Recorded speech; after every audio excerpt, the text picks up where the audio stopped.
Welcome back to A Moment in History. I'm Seth Udinsky. In the history of England, there are many rulers who stand out as influential, and this could be for their military might, those like Richard I or William the Conqueror, or for their mythos like King Arthur or Henry V, or for their villainous legacy like Henry VIII or Edward the Longshanks or George III. But of all these famous kings, one of the most influential rulers in England was actually no man at all. She was the queen during the titanic shift away from medieval feudalism and into the modern world, and she ruled the country during what historians now call the Golden Age of England. She was Elizabeth I, Queen of England from 1558 to 1603. Now, Elizabeth was born in 1533 into one of the most tumultuous royal families in English history, the House of Tudor.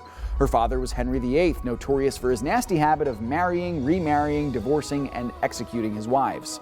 Her mother was one of these ill-fated wives, Anne Boleyn. As would be expected from Henry's infidelity, Elizabeth had numerous half-siblings, and as such, she was not in the top position to take the throne upon her father's death, which came in 1547.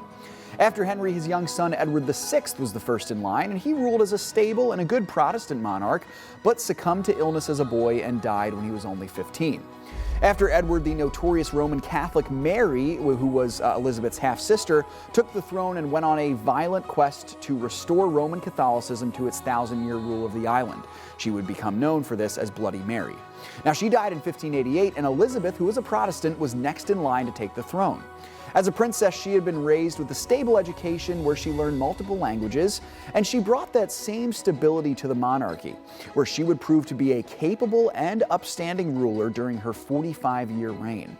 Some of the highlights of this reign included her leadership of the magnificent naval victory over the mighty Spanish Armada in 1588, along with the promotion of voyages to the New World that would lay the foundation for Britain's global empire in the following centuries.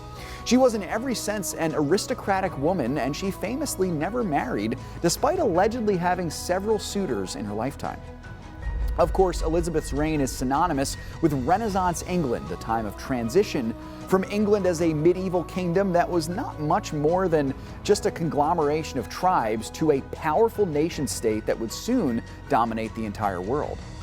Under her leadership, England would be solidified as a Protestant nation, and of course, under Elizabeth came the great plays and theater productions of William Shakespeare. Well, she reigned in England for 45 years in what would be known as England's Golden Age, and she died at the age of 69 in 1603, her dynasty replaced by the House of Stuart and King James I.